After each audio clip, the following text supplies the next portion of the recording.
مجاہد سے روایت ہے کہ بشیر بن کعب ادوی حضرت عبداللہ بن عباس رضی اللہ عنہما کے پاس آیا اور اس نے احادیث بیان کرتے ہوئے کہنا شروع کر دیا، رسول اللہ صلی اللہ علیہ وسلم نے فرمایا، رسول اللہ صلی اللہ علیہ وآلہ وسلم نے فرمایا۔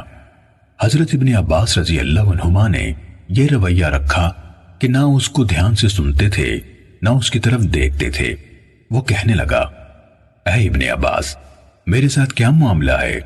مجھے نظر نہیں آتا کہ آپ میری بیان کردہ حدیث سن رہے ہیں۔ میں آپ کو رسول اللہ صلی اللہ علیہ وآلہ وسلم سے حدیث سنا رہا ہوں اور آپ سنتے ہی نہیں۔ حضرت ابن عباس رضی اللہ عنہ نے فرمایا، ایک وقت ایسا تھا کہ جب ہم کسی کو یہ کہتے سنتے، رسول اللہ صلی اللہ علیہ وسلم نے فرمایا، تو ہماری نظریں فوراً اس کی طرف اٹھ جاتی اور ہم کان لگا کر غور سے اس کی بات سنتے۔ پھر جب لوگوں نے بلا تمیز ہر مشکل اور آسان پر سواری شروع کر دی تو ہم نے لوگوں سے کوئی حدیث قبول نہ کی سوائے اس حدیث کے جسے ہم جانتے تھے۔ صحیح مسلم حدیث نمبر 21۔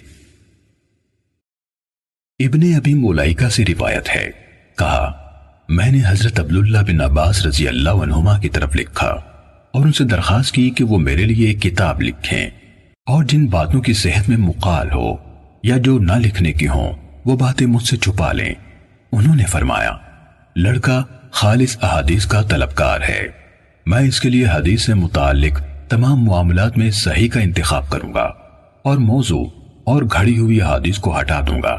کہا، انہوں نے حضرت علی رضی اللہ عنہ کے فیصلے منگوائے اور ان میں سے چیزیں لکھنی شروع کی، اور یہ ہوا کہ کوئی چیز گزرتی تو فرماتے، بخدا یہ فیصلہ حضرت علی رضی اللہ عنہ نے نہیں کیا سوائے اس کے کہ خدا نخواستہ وہ گمراہ ہو گئے ہوں، جبکہ ایسا نہیں ہوا۔ صحیح مسلم حدیث نمبر 22۔ عمر ناقد، سفیان بن عیینہ، ہشام بن حجیر، طاؤس سے روایت ہے، کہا، حضرت ابن عباس رضی اللہ عنہما کے پاس ایک کتاب لائی گئی جس میں حضرت علی رضی اللہ عنہ کے فیصلے لکھے ہوئے تھے، تو انہوں نے اس قدر چھوڑ کر باقی سب کچھ مٹا دیا اور سفیان بن عیینہ نے ہاتھ جتنی لمبائی کا اشارہ کیا۔ صحیح مسلم حدیث نمبر 23۔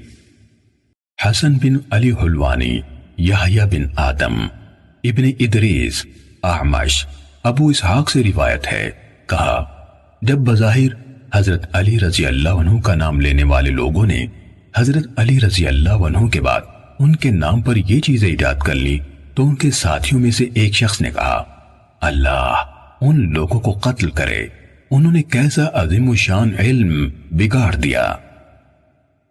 صحیح مسلم حدیث نمبر 24۔ علی بن خشرم، ابو بکر بن عیاش نے ہمیں بتایا، کہا، میں نے مغیرہ سے سنا، فرماتے تھے، حضرت علی رضی اللہ عنہ سے مروی حدیث میں کسی چیز کی تصدیق نہ کی جاتی تھی سوائے اس کے جو عبداللہ بن مسعود رضی اللہ عنہ کے شاگردوں سے روایت کی گئی ہو۔ صحیح مسلم حدیث نمبر 25۔ ایک سند میں ایوب اور ہشام اور دو سندوں میں ہشام سے روایت ہے، انہوں نے محمد بن سیرین سے روایت کی، کہا، یہ علم دین ہے، اس لیے اچھی طرح دیکھ لو کہ تم کن لوگوں سے اپنا دین اخذ کرتے ہو۔ صحیح مسلم حدیث نمبر 26۔ عاصم احول نے ابن سیرین سے روایت کی، کہا، ابتدائی دور میں عالمان حدیث اسناد کے بارے میں کوئی سوال نہ کرتے تھے، جب فتنہ پڑ گیا تو انہوں نے کہا، ہمارے سامنے اپنے رجال حدیث کے نام لو تاکہ اہل سنت کو دیکھ کر ان سے حدیث لی جائے اور اہل بدعت کو دیکھ کر ان کی حدیث قبول نہ کی جائے۔ صحیح مسلم حدیث نمبر 27۔ اوزاعی نے سلیمان بن موسیٰ سے روایت کی، انہوں نے کہا، میں طاؤس رحمہ اللہ سے ملا اور ان سے کہا، مجھے فلاں شخص نے اس طرح حدیث سنائی۔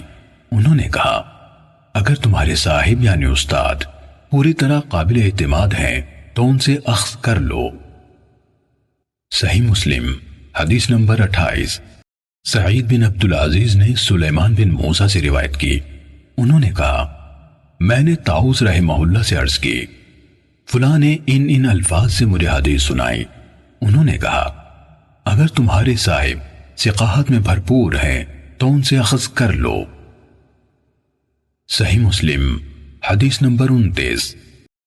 عبد الرحمن بن ابی زناد نے اپنے والد سے روایت کی، کہا، میں مدینے میں 100 اہل علم سے ملا جو دین میں تو محفوظ و معمون تھے، لیکن ان سے حدیث اخذ نہیں کی جاتی تھی۔ کہا جاتا تھا یہ اس علم کے اہل نہیں۔ صحیح مسلم حدیث نمبر 30۔